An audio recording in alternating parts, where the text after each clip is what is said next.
Back when America was great, this Allen Dulles would have arrested a person who called on Russia to hack the emails of an American party and a former Secretary of State.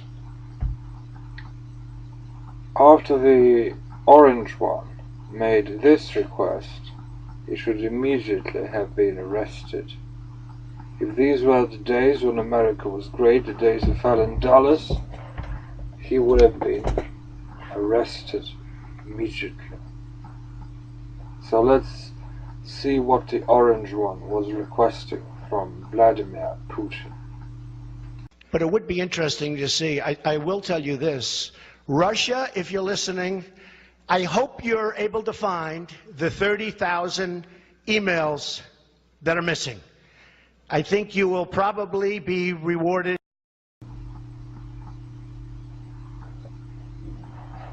Now, I think there's no doubt at all that Donald J. Trump is an useful idiot in the jargon of the KGB for Vladimir Putin. What is a useful idiot?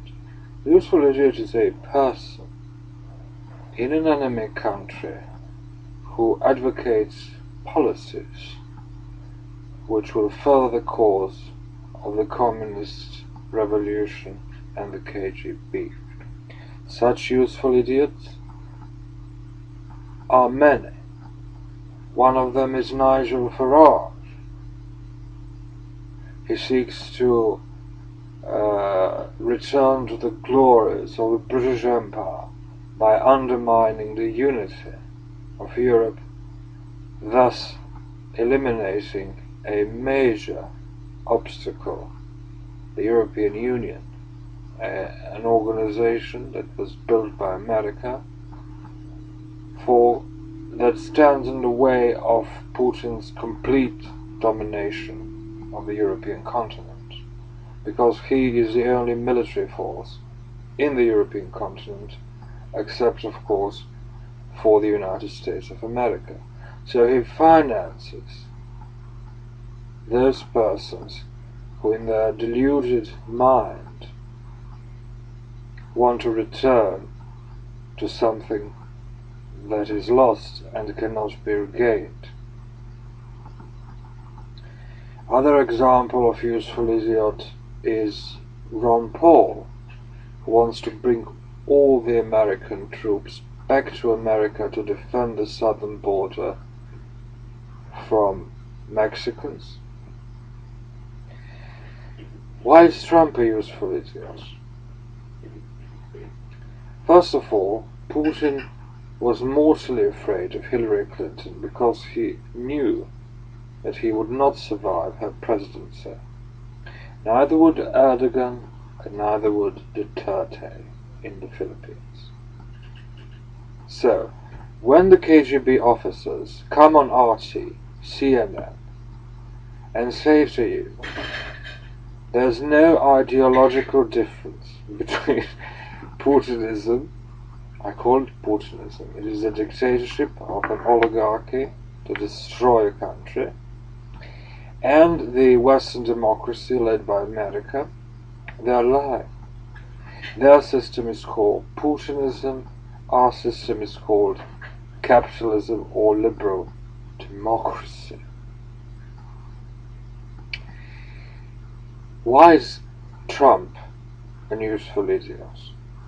Why does Putin want Trump? Why did he organize the elections and gathered all the racists, all the white people, all the libertarians, all the misogynists, like the racist Jew drudge, like the gun Americana hysteric Alex Jones? He gathered them together to defeat Hillary, and the KGB organized campaign against Hillary is the greatest example of political torture and media torture in modern history. It is unbelievable. A woman who has done immeasurable service to the United States of America, as well as people around the world who love liberty,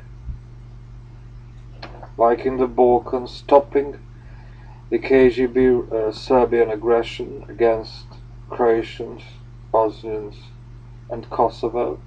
That is Hillary's doing. And the Serbs, of course, now think that Trump will bring them back their former empire. Why is Trump a Russian news for these guys?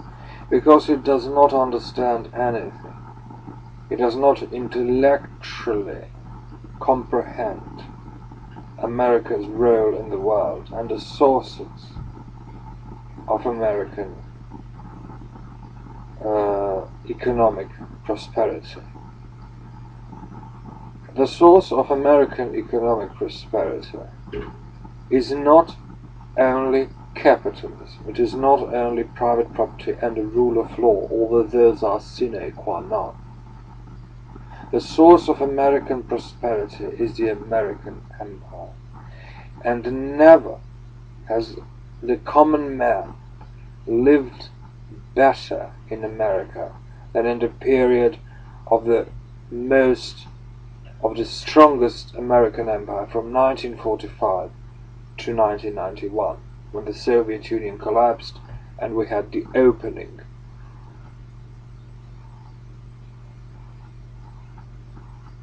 of the world, a very strong globalization. Now, how is it that Americans, who are stupid, obviously, who are ill-educated, who are lazy, have the highest living standard in the world? It is because they use their dollars. They print their dollars. And these dollars are backed up by the strongest military of the world, number one, and number two, a rule of law and private property at home. Because various dictators need dollars, not only to purchase items from America, from the West, but also to conserve their family wealth, the money they have stolen from their slaves. So, the great Trumpist, Kissinger, whose outfit, Kissinger Group, takes money from Putin, is the one who opened up China in the 70s. Jimmy Carter continued with this, Reagan continued with this to fight the Soviet Union. And under the Clintons, China was opened up in a way, okay, we'll give you dollars, we'll give the dollars to the Communist Party, and you will produce in return all the goods that are produced with slave labor, such as clothes we're wearing, the underwear, the bed fittings. Everything is produced all around us, is produced in China. The chair I'm sitting on, the computer probably, the mouse, everything is produced in China. So China is a servitor of the United States. It is almost a slave state. Not such a slave state as Japan, but a slave state nonetheless.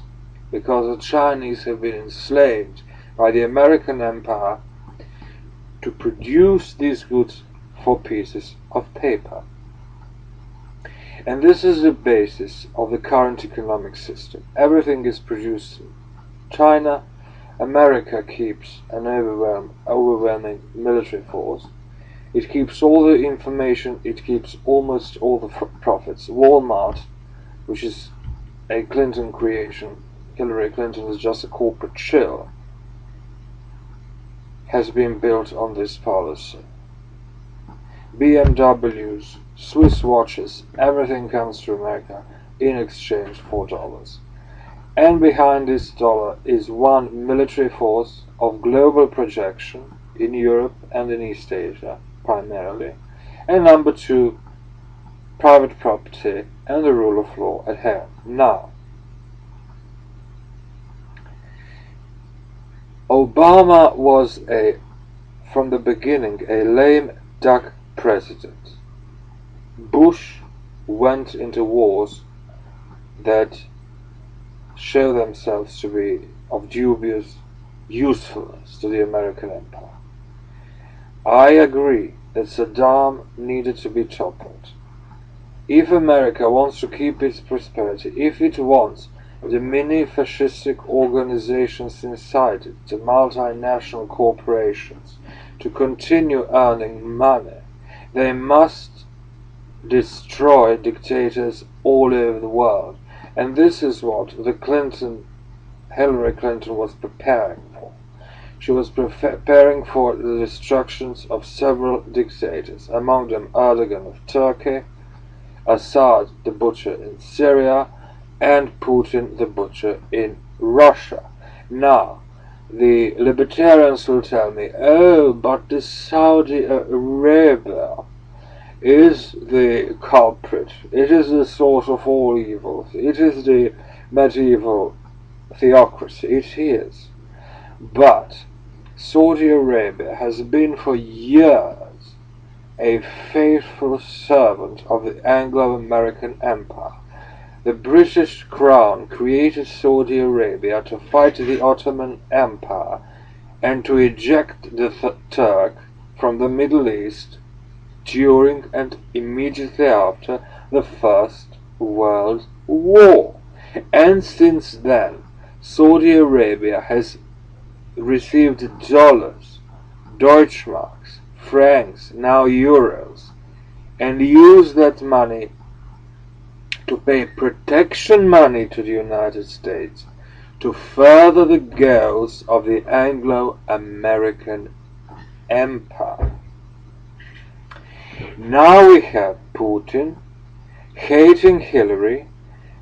It is easy to hate Hillary, and I knew that Americans hated her. She's not a lovable person, although to me personally she's cute, but she is the symbol of the Anglo-American Empire, and for the racists out there, she is also 100% pure Anglo-Saxon. And they have exchanged the pure Anglo-Saxon, can't get purer than the Clintons, with a person who is German in his father's line. His mother is Scottish, all right, but he has been marrying women from former communist countries. First Ivana Trump, whose father was a KGB officer in the Czech Republic. All the documents are there, uninformed. And now this woman, we can see her totally naked. She was engaged in something like soft porn, I don't know.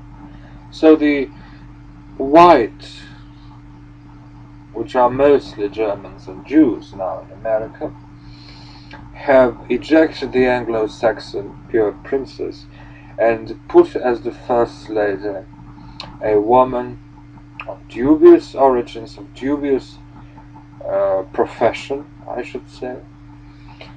It has never happened in the history of the United States of America. Putin sees Trump as a reprieve. And I have seen KGB officers on RT skeptical about whether they can organize a coup d'etat in the United States, but saying, well, if Trump is in, we'll have 4 years of political chaos in the United States. Not only will you have political chaos, but if Trump is sworn in on January the 20th, you will have KGB operations in the United States such as you have never seen. You will have blood in the streets, because it is easy to activate the racist element in the United States to do very dangerous things. You will have revolts, you will have armed uprisings, you will have clashes between races, and so on. America has a great problem with racism, but that's another thing. So we are all waiting for January the 20th, which will be the liberation of America from capitalism, from liberal democracy, from everything that Jefferson, Adams, Washington, Lincoln, Reagan, even Roosevelt stood for, these great presidents. We will have a kleptocrat, we will have a Putinist. Several people in his entourage are particularly dangerous. Bannon, the Nazi hysteric from Breitbart, and General Flynn, a Turkish-Russian spy who who Trump proposes to put over the American military and the Department of State. Rex Tillerson is also dangerous. You can think he's a tough guy. You can think he's,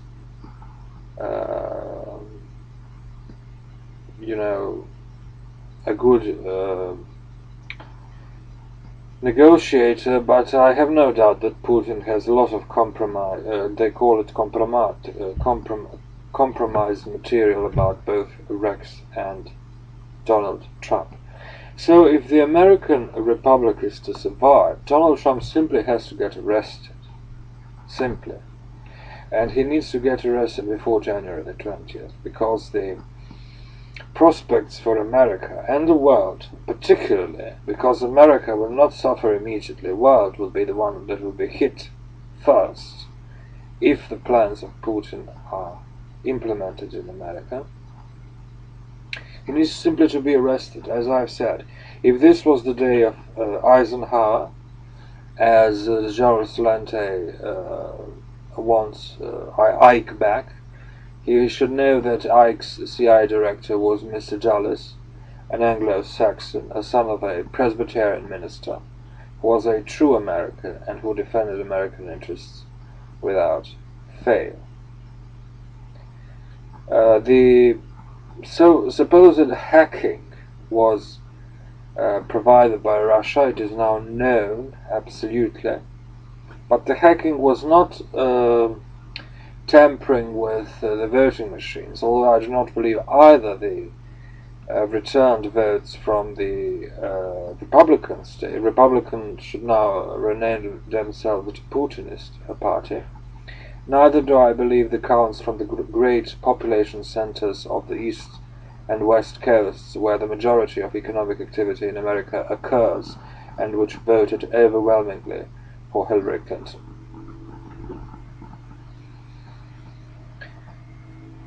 How was the coup d'etat organized? Very easily. Russians have done this before. Russians have installed, with the help of the mafia, John F. Kennedy. But it didn't go well in the end for Khrushchev. Now they have used several disaffected sections of the American and UK societies.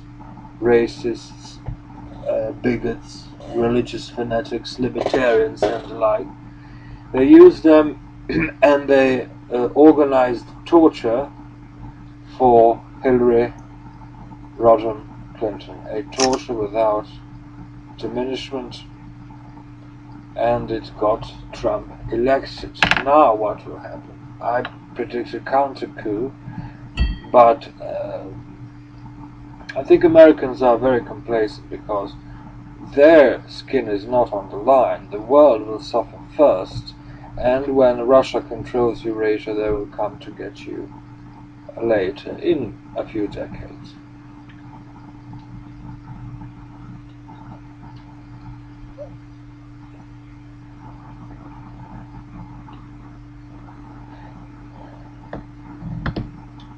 Very interesting times we live in, but very dangerous. I think we will be all very lucky if we escape any kind of nuclear exchange in the several years that are to come, which are very dangerous. Trump is a Russian agent, needs to be stopped, so I think that everything is perfectly clear. And I just want to say that these fake news Nazi websites such as Breitbart, such as Infowars, for their own reasons, and I think Alex Jones is an honourable man. I quite like him, I listen to him regularly, but he is heavily misguided. Heavily. I always said Russia first, China next, but Putin orders Trump to hit Iran and China instead of himself, who is his target. So it's really unbelievable what is going on.